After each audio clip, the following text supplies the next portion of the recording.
나는 죄에 대하여 죽었다. 예, 나는 죄에 대하여 죽었다. 오늘 이 제목으로 은혜를 나누겠습니다. 로마서 6장 1절부터 4절까지 우리 천천히 읽겠습니다. 시작. 그런즉 우리가 무슨 말을 하리요? 은혜를 더하게 하려고 죄에 거하겠느냐? 그럴 수 없느니라. 죄에 대하여 죽은 우리가 어찌 그 가운데 더 살리요? 무릇 그리스도 예수와 합하여 세례를 받은 우리는 그의 죽으심과 합하여 세례를 받은 줄을 알지 못하느냐?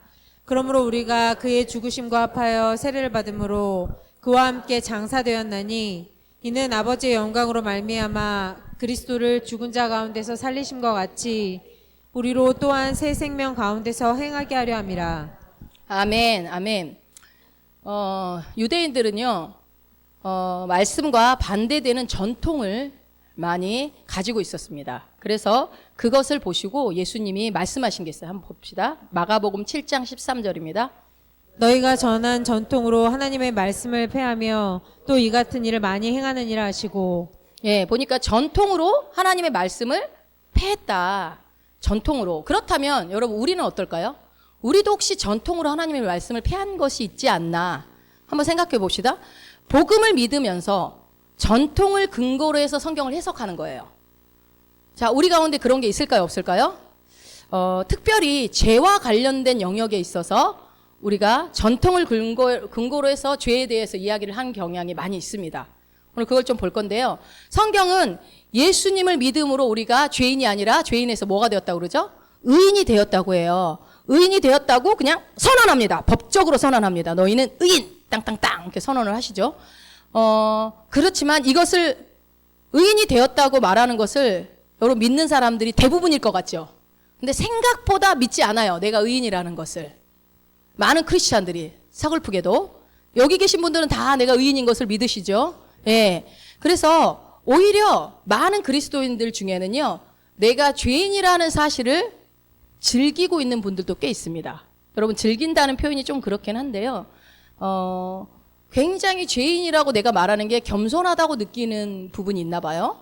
그렇게 하면 뭔가 하나님한테 또 긍휼히 여김을 받는다고 생각하는지 어떤지 모르겠지만 아무튼 그런 것이 있어요. 그러나 그것은 성경을 전통을 근거해서 해석한 것이라고 볼 수밖에 없습니다.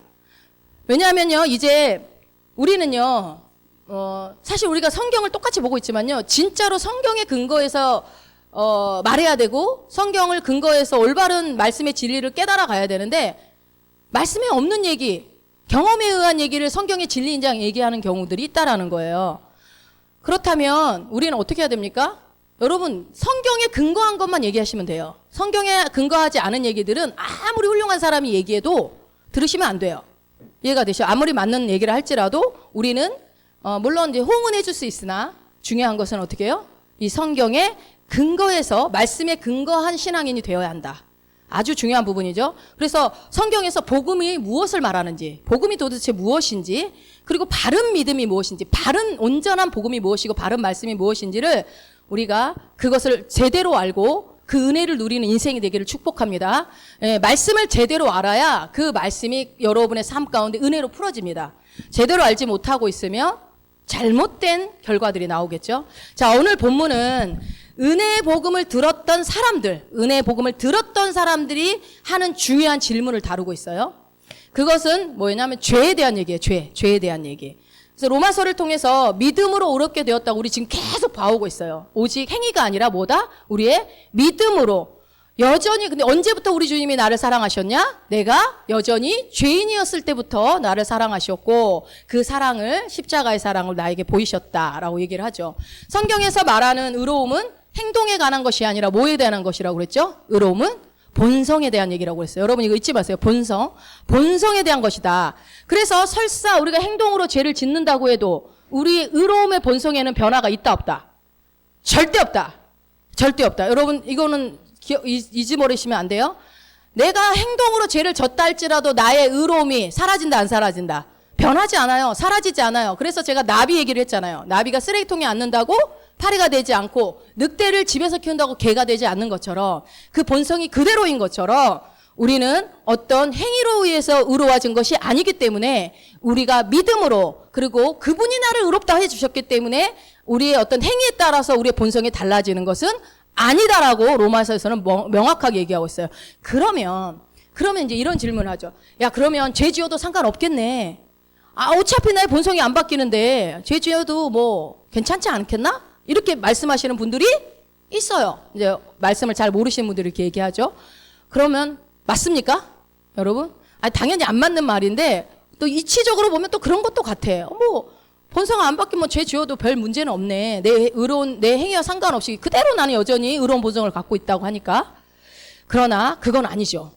우리의 행위로 본성이 바뀌는 게 아니니까 죄를 더 지어야 돼도 죄를 지어도 된다는 말씀은 성경 어디에도 없어요. 그렇죠? 그러니까 제가 성경에 있는 얘기만 하라고 그랬죠. 자기 마음대로 해석을 하면 안 돼요. 오늘 본문 말씀 우리 다시 6장 1절 2절만 한번 봐봅시다. 성경이 뭐라고 얘기하는지. 그런즉 우리가 무슨 말을 하리요? 은혜를 더하게 하려고 죄에 거하겠느냐? 그럴 수 없느니라.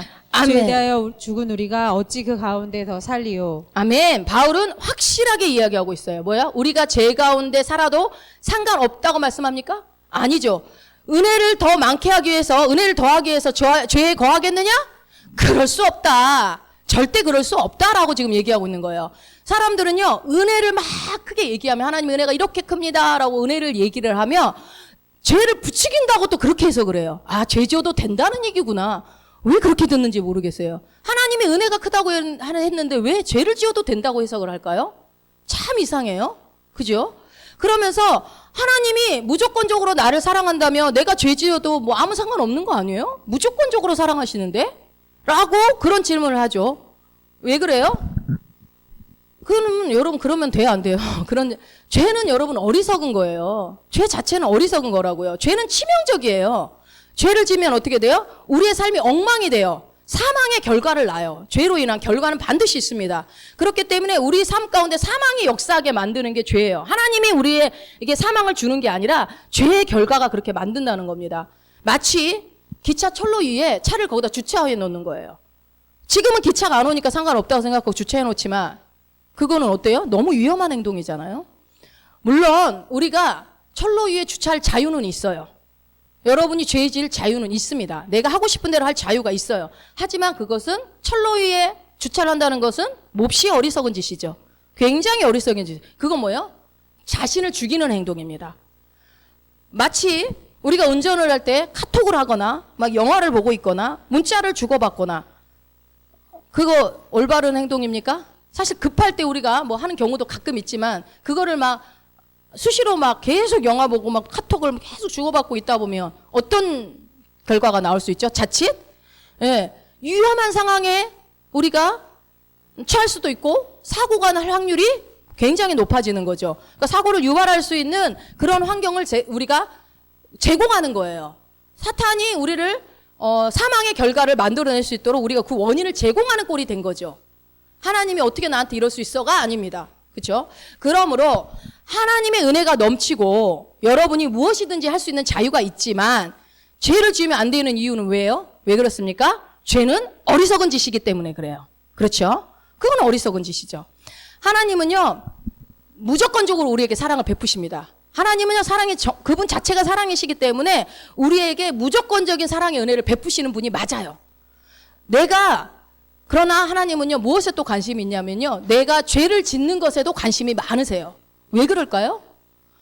하나님은요 우리의 죄에 대해서 관심이 많은 이유 중에 하나가 사랑하기 때문에 그래요. 우리가 자식이 나쁜 길로 갔을 때 부모가 가만히 내버려 두는 부모는 없어요. 왜요? 사랑하기 때문에. 그러면 그렇죠. 아니 예수님이 우리의 죄값을 다 치르셨다며요. 그래서 더 이상 우리는 죄와 상관없다며요. 우리 죄를 기억지도 않으신다면서요. 그건 또 무슨 말입니까? 라는 질문을 또 하시겠죠? 여러분 맞아요. 예수님은요 우리의 죄값을 다 지불하셨어요. 그분이 죽으심으로 십자가에서 우리의 모든 죄를 다 도말하신 거 맞습니다. 그러나 그 죄를 또 다시는 또 기억하지 않으시죠. 않으시겠다고 약속했으니까 기억 안 해요. 맞습니다. 하지만 우리가 죄를 어떻게 대하는지에 대해서는 관심이 아주 많습니다. 말씀드렸다시피 왜냐하면 죄가 당신이 가장 사랑하는 내 자녀가 어떻게 해요? 그 죄 때문에 다칠 수도 있기 때문에 그래요. 그 죄 때문에 어려움을 당할 수 있기 때문에. 그래서 죄 짓는 거에도 관심이 많으세요. 죄를 네가 어떻게 다루고 어떻게 풀어내는지를 우리 주님은 아주 관심 있게 보고 계시고 왜 그런다고요? 우리를 걱정하시거든요. 아버지이기 때문에 자녀들을 걱정해요. 우리 하나님은. 그래서 관심이 우리가 죄에 대해서 우리를 사랑하시는 것만큼 죄에 대해서도 굉장히 관심을 많이 갖고 계신 분이 우리 하나님이십니다. 만약 우리가 하나님이 나를 사랑하셔서 무조건적인 은혜를 주신다라는 것을 안다면 죄를 계속 지어도 되나요? 이런 질문을 할까요, 안 할까요? 이런 어리석은 질문을 하지 않습니다. 이거는 굉장히 무식한 질문이에요. 아버지가 나 사랑하니까 나는 아버지 말 안 들어도 되겠네? 말도 안 되는 얘기를 하는 거죠. 근데 이상하게 성경은 또 그렇게 풉니다. 자, 예를 들어서요, 여러분 쉽게 저에게 사랑이 많고 늘 나에게 관심이 많고 그래서 너무 다정다감해서 매일 나에게 사랑한다고 고백하는 정말 멋진 남편이 있다고 칩시다라고 했어요. 칩시다. 그래서 나를 너무너무 사랑하기 때문에 어떠한 경우에도 그 사랑이 변하질 않아요. 모든 걸 다 수용해주고 온리 나만 바라봐요. 그런 남편이 있다고 칩시다. 그렇다면 그런 남편을 가진 제가 나의 멋진 남편 이렇게 말하는 거예요. 나의 멋진 남편은 어떤 경우에도 나를 사랑하기 때문에 나는 다른 남자들도 사랑하면서 살겠어요. 이게 말이 돼요? 그래도 됩니까? 남편이 나를 너무 사랑해주고 다 용납해주고 다 나만 사랑해주고 아껴주니까 이 사람은 나의 사랑에 대해서 변함이 없는 사람이니까 다른 남자 사랑해도 변하지 않겠구나.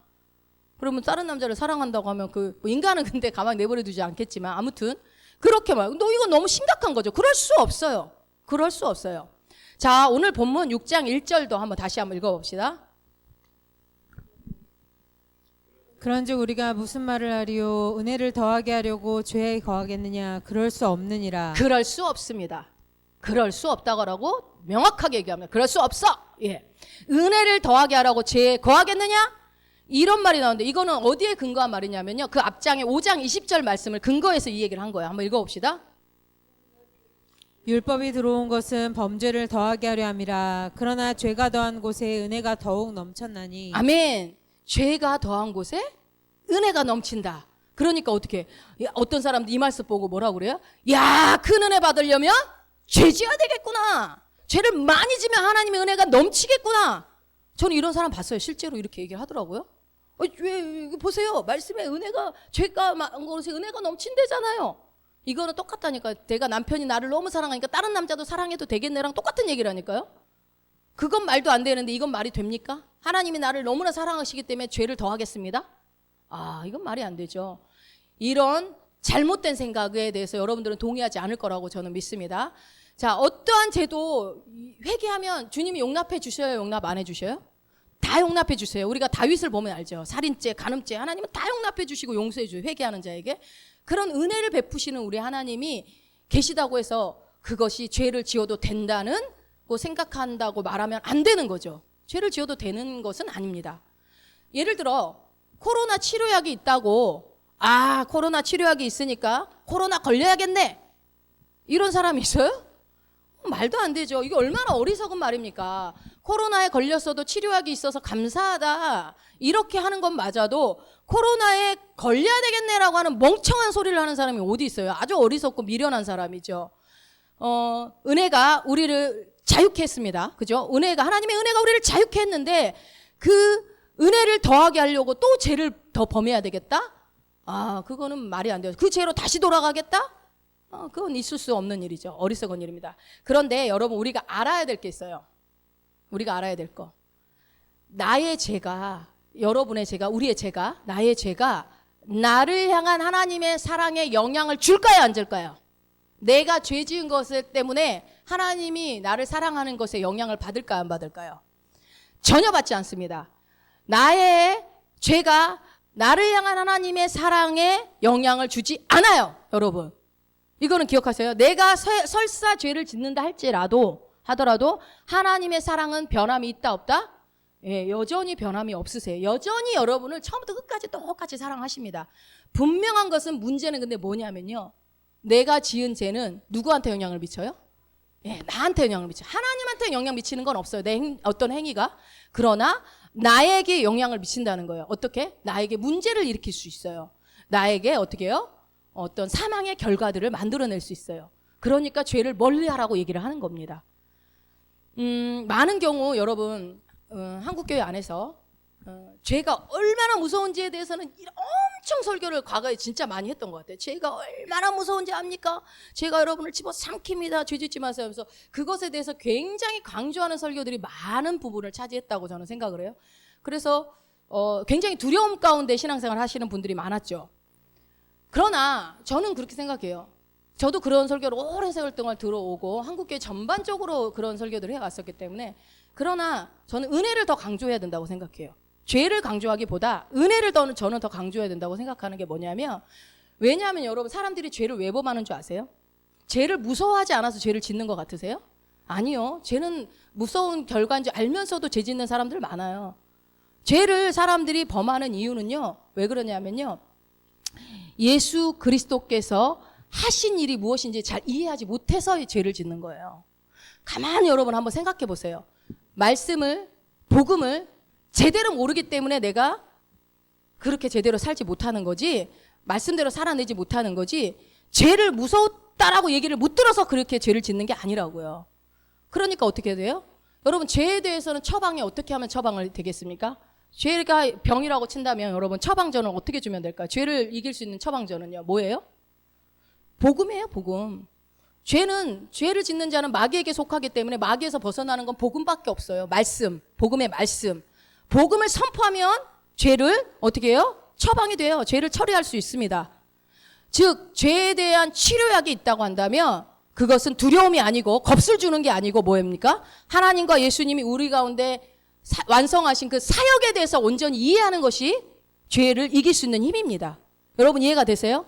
그러니까 진짜 십자가의 그 사랑을 감사하는 사람은요, 죄를 짓고자 원하지 않아요. 십자가 사랑을 진짜 알아버리는 사람은, 그리고 정말 아까 말씀드린 것처럼 진짜 하나님의 은혜를 아는 사람은요, 죄를 선택하지 않아요. 최대한 죄를 선택하지 않으려고 하지 선택하려고 하는 사람 없어요.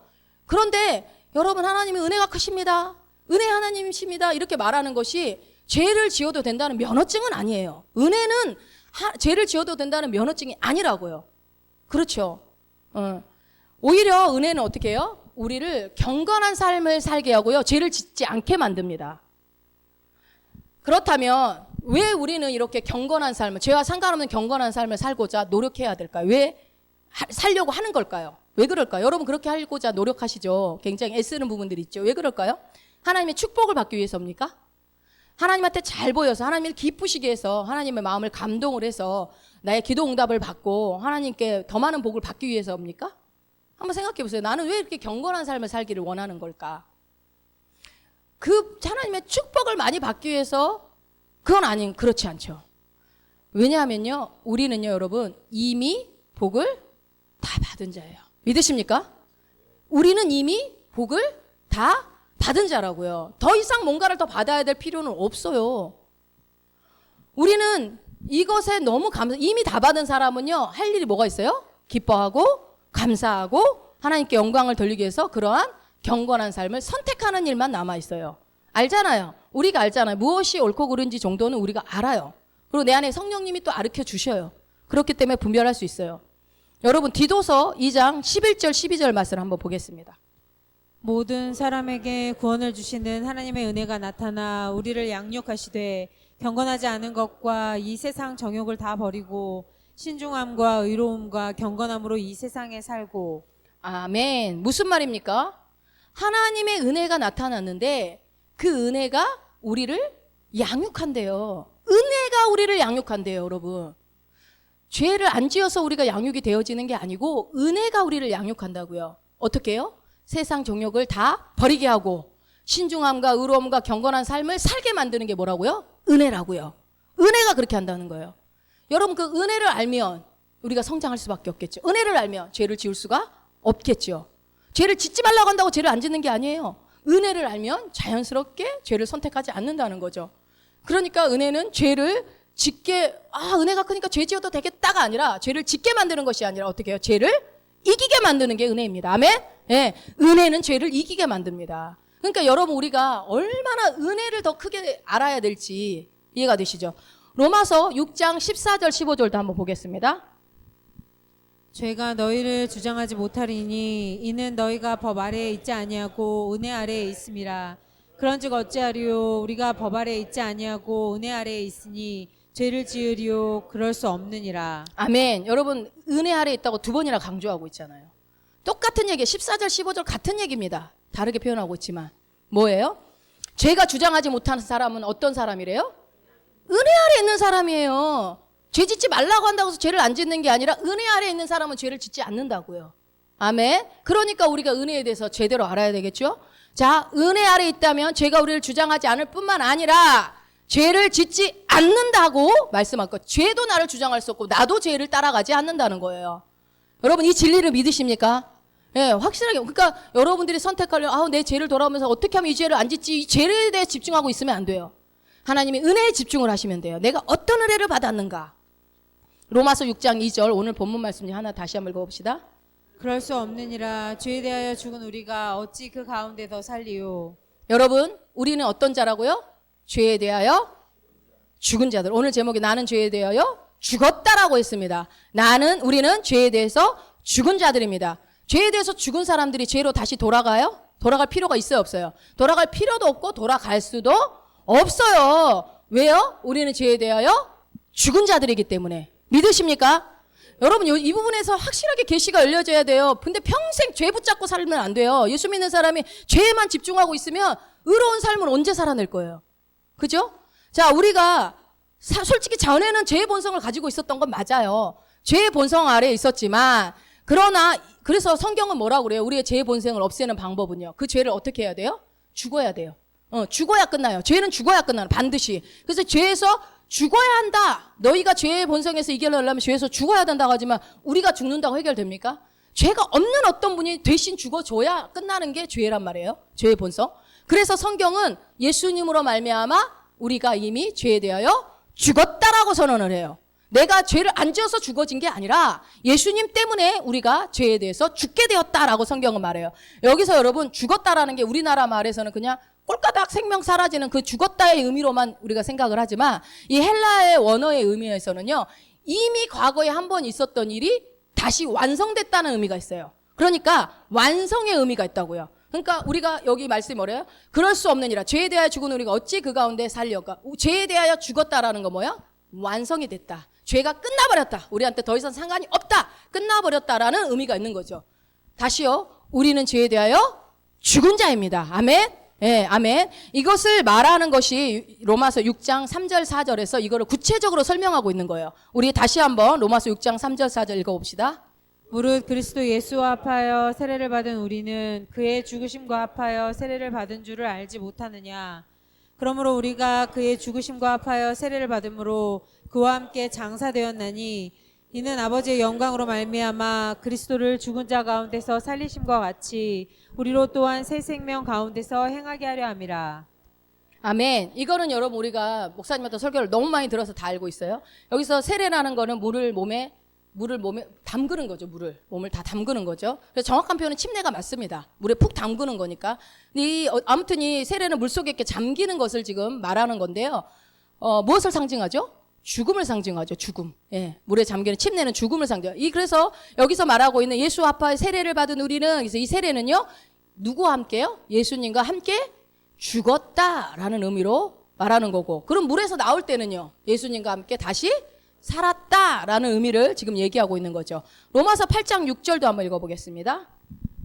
우리가 알거니와 우리의 옛사람이 예수와 함께 십자가에 못 박힌 것은 죄의 몸이 죽어 다시는 우리가 죄에게 종노릇하지 아니하려 함이니. 아멘. 우리의 옛사람이 누구와 함께? 예수님과 함께 십자가에서 죽었다는 거예요. 죽었어요. 우리의 옛사람은 죽었습니다. 근데 아직도 우리는 옛사람이 아직도 살아가지고 막 힘을 내고 있죠. 그럴 때 이 말씀을 해야죠. 옛사람은 죽었어. 예수와 함께 죽었어. 십자가에서 죽었어. 알려줘야 돼요. 내 혼이 아직 모르고 있으니까 자꾸 알려주셔야 돼요. 그래서 못 박혔고 그때 우리는 죽었다라고. 우리는 여러분 다 죽은 지 한 번 죽었다는 사람들입니다. 죽었고요. 그리고 어떻게 해요? 죄에서 어떻게 됐대요? 죄에서 종노릇 하지 않게 되었다라는 것은 자유케 되었다는 겁니다. 더 이상 우리는 죄와 상관없는 자가 됐다는 말은 죄에서 자유케 되었다라고 지금 말씀이 선언하고 있습니다. 또 이 세례는요. 무엇을 말하냐면 우리가 잘 아는 이스라엘의 출애굽을 얘기하기도 하죠. 고린도전서 10장 1절 2절에 이 얘기가 나옵니다. 시작. 형제들아 나는 너희가 알지 못하기를 원하지 아니하노니 우리 조상들이 다 구름 아래에 있고 바다 가운데로 지나며 모세에게 속하여 다 구름과 바다에서 세례를 받고. 참 하나님 기가 막혀 구약과 신약을 연결하는 이거를 보면요, 성경이 한 줄기로 쫙 흘러가는 게 보이죠. 자, 이스라엘은 애굽에 있을 때 신분이 뭐였죠? 노예, 종의 신분이었습니다.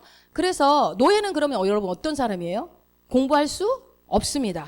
좋은 직업을 가질 수도 없습니다. 배고프다고 마음대로 밥을 먹을 수도 없습니다. 하루 종일 논밭에 나가서 일을 하고 돌아와서 아우 배고프다 하고서 얼른 내 밥 차려 먹어야지 한다고 밥 차려 먹을 수도 없습니다. 누구의 밥을 먼저 차려줘야 돼요? 주인의 밥을 먼저 차려주고 주인이 먹으라고 할 때까지 먹을 수도 없습니다. 쉬고 싶다고 마음대로 쉴 수도 없습니다. 그래서 그렇게 시중드는 삶을 사는 게 노예의 삶입니다. 자유가 없어요, 자유가. 그런데 이 노예를 해방시키기 위해서 하나님이 모세를 통해서 이스라엘 백성들을 애굽에서 끄집어내시죠. 탈출을 시도합니다. 그런데 여차여차해서 홍해바다 앞에까지 서게 됩니다. 홍해바다 앞에서 바다를 모세가 지팡이를 내밀어서 쫙 갈라지죠. 그것은 이제 갈라져서 그 길을 지나갑니다. 이스라엘 백성들이. 그것을 누가 봐요? 그러니까 그 애굽의 군대와 바로는 보내고 나서 정신이 번쩍 나서 우리가 못 가질 바엔 죽여야겠다. 그래서 군대가 따라간 거예요. 죽여버리려고. 따라가요. 그런데 보니까 그들이 홍해바다를 건넌 걸 봤어요. 근데 어떻게 하냐, 우리 히브리서에 보면요, 그들처럼 시험하려다가 그래요. 뭐예요? 그들도 흉내를 낸다는 거예요. 이스라엘 백성들처럼 우리도 그 길을 건널 수 있을 거라고 생각을 한 거죠. 여러분, 그게 이제 우리가 침례를 받는다는 게 아무나 받을 수 있는 게 아니잖아요. 예수를 믿고 구원받은 자가 받는 게 침례인데, 하나님을 알지도 못하는 사람들이 그 밑으로 들어갔을 때 어떻게 됐어요? 네, 물속에 묻혀서 수장돼 버렸어요. 그러면요, 애굽 군대는 이스라엘 백성들을 괴롭힐 수 있어요, 없어요? 더 이상 괴롭힐 수 없게 되었다는 거죠. 바로는 이제 이스라엘을 마음대로 다룰 수 있다, 없다? 없습니다. 영향을 줄 수가 없어요. 이스라엘은 이제 완전히 자유자가 되었습니다. 여러분이 그렇게 자유자가 되었다는 얘기를 지금 하는 거예요. 로마서 오늘 6장 3절 4절에 나오는 이 세례가 바로 그 얘기를 하는 거예요. 애굽과의 분리, 또 죄와의 분리. 우리는 완전히 애굽을 떠나온 사람들이라고요. 죄와로부터 완전히 분리된 사람들이라는 것을 여러분이 확실하게 기억하고 계셔야 돼요. 즉 뭐예요? 우리는 죄에 대하여 다시 한번요, 죽었다. 다시 같이 해보시죠. 나는 죄에 대하여 죽었다. 네, 죽었다. 여러분, 이게 머릿속에서 한 주간 내내 막 쟁쟁쟁쟁 떠오르도록 제가 여러 번 얘기할 거예요. 죄에 대해 죽었다고 지금 말씀하고 있습니다. 더 이상 바로가 그 이스라엘 백성들에게 영향을 미칠 수 없는 것처럼 죄도 저와 여러분에게 영향을 미칠 수 있다, 없다? 없어요. 근데 왜 죄 지어놓으면은 죄 지어서 하나님 앞에 못 나오고, 죄 지었기 때문에 뭐가 안 되나 보다 연결시키고, 내가 뭔가 잘못한 거를 갖다가 어떤 거에 다 연결시켜 자꾸. 하나님도 연결 안 시키는데. 그죠? 어떻게 해요? 잘못하면은 잘못했다고 얘기하고 돌아서면 돼요. 그거에 묶이시면 안 돼요. 영향을 받으면 안 된다는 얘기를 한 거예요. 왜요? 우리는 더 이상 죄의 영향을 받을 수 없는, 이미 홍해바다를 건너와 버렸거든요.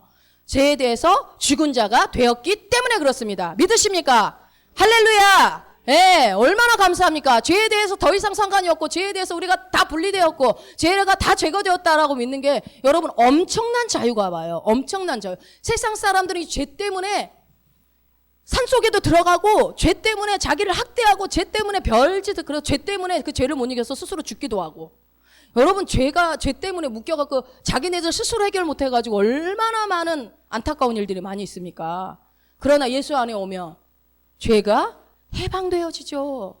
그러니 지금 세상에 많은 사람들이 예수 앞으로 와야 될 사람들이 얼마나 많습니까? 죄에 묶여있는 수많은 사람들을 예수께로 오면 자유케 되어진다고. 아무리 얘기를 안 하는 건가? 하여튼 해야 되겠죠. 그랬을 때, 죄가 해결되었을 때 사람들은 자유를 느끼게 됩니다. 하나님이 여러분 이스라엘 백성들을 애굽에서 이끌어내신 것은 다시 애굽으로 돌아가게 하려고 끄집어내신 것이 아니라, 애굽을 잊고 어디로 가야 돼요?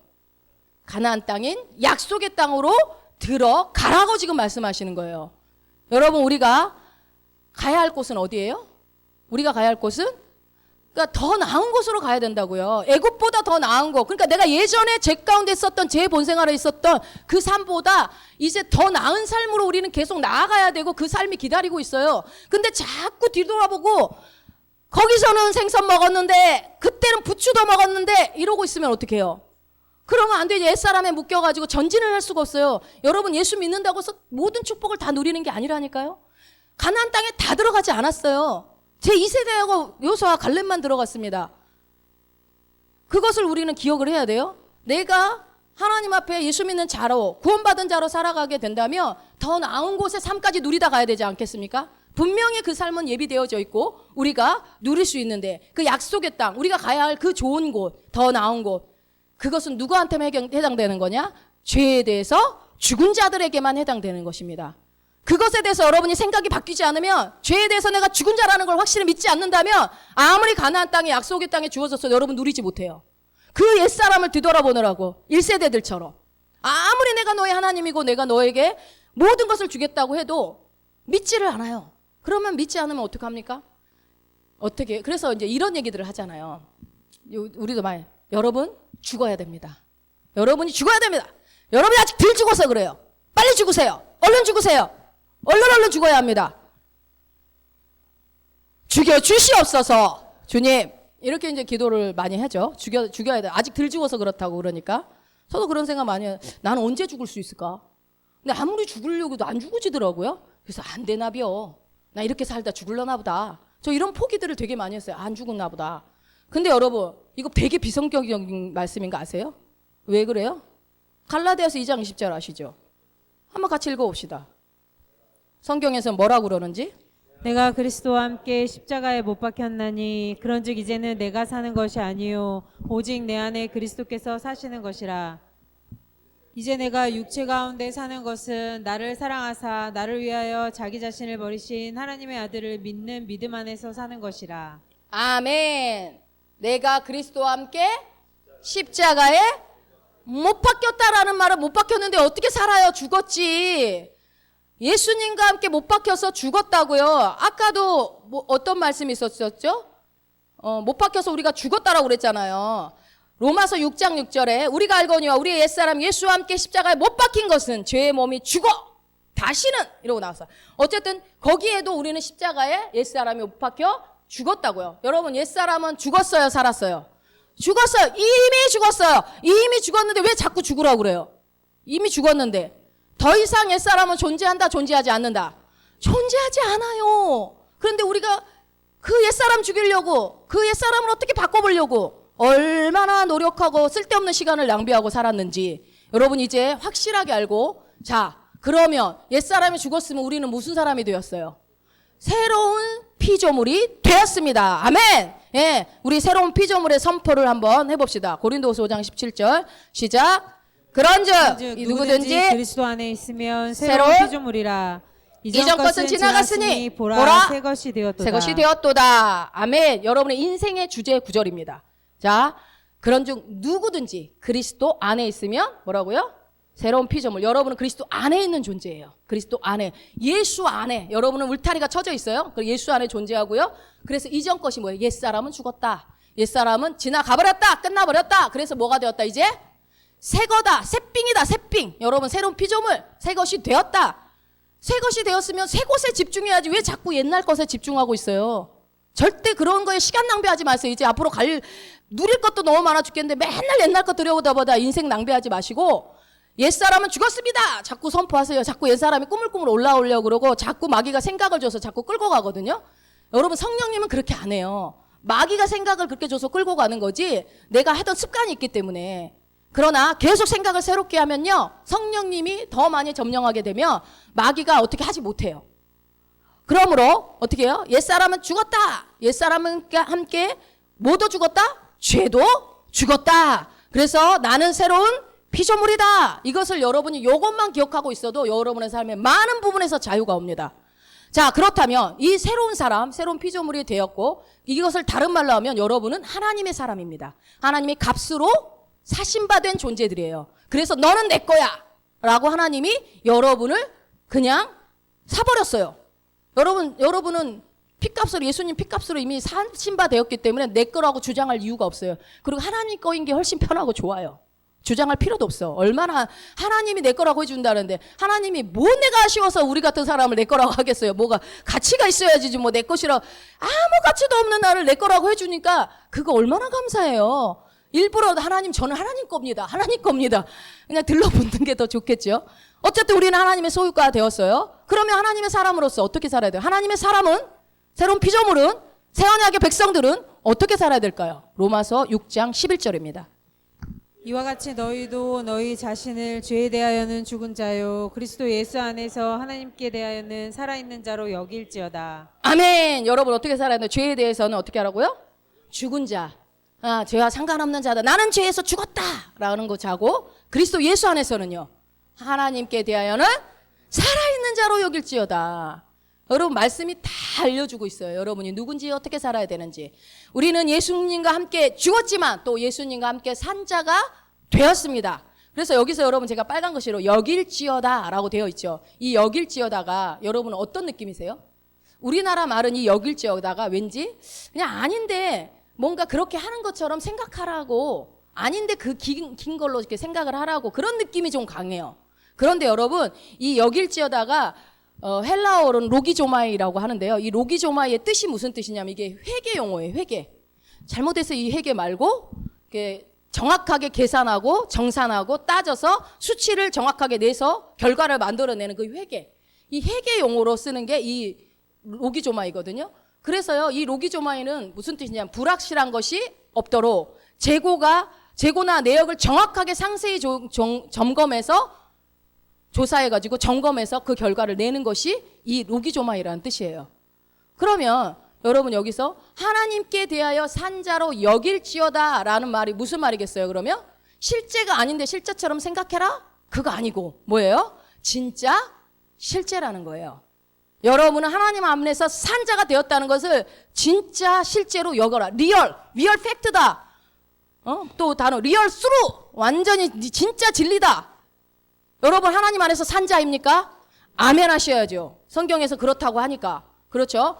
정확하게 수치 내듯이 회개하듯이 이렇게 내어져 있기 때문에 어떻게 해요? 굳게 붙잡아라. 굳게 붙잡고 받아들이라 라고 지금 말씀하고 있는 거예요. 그러니까 우리는 여길지어다 이렇게 됐으니까 그렇게 여겨볼까? 이러는 게 아니라 너희는 옛사람은 죽었고 죄에 대해서 싹 죽었고 하나님 앞에서는 산자가 된 거를 너네 확실하게 믿고 붙잡아 라고 지금 얘기를 하는 거예요. 감사하죠. 막 그렇게 살면 우리의 삶에 많은 것들이 축복이 주어지기 때문에 하나님이 바울을 통해서 지금 막 애타게 알려주는 거예요. 계속 반복하거든요. 제가 여러분 지금 로마서 8번째 시간이지만 별 얘기 없었어요. 죄인이 아니고 의인이라는 얘기만 몇 시간 얘기했고 또 그래서 우리는 어떻게 살고 어떤 존재인지 죄와 상관없다. 똑같은 얘기 지금 계속 바울이 이 유대인에게 했다가 이방인 헬라인에게 했다가 그러면서 모두에게 얘기했다가 지금 이렇게 하고 있어요. 로마서를 잘 읽어보면 대상자를만 바꿔가면서 똑같이 얘기를 하고 있는 거예요. 자, 예수 그리스도 안에서 하나님께 대하여 살아있는 나가 진짜 나입니다. 여러분 믿습니까? 예, 여러분은 죄에 대해서는 더 이상 반응하시면 안 돼요. 하나님께만 반응하시면 돼요. 그래서 자, 이해를 돕기 위해서 예를 들면요. 이거는 마치 이런 것과 같아요.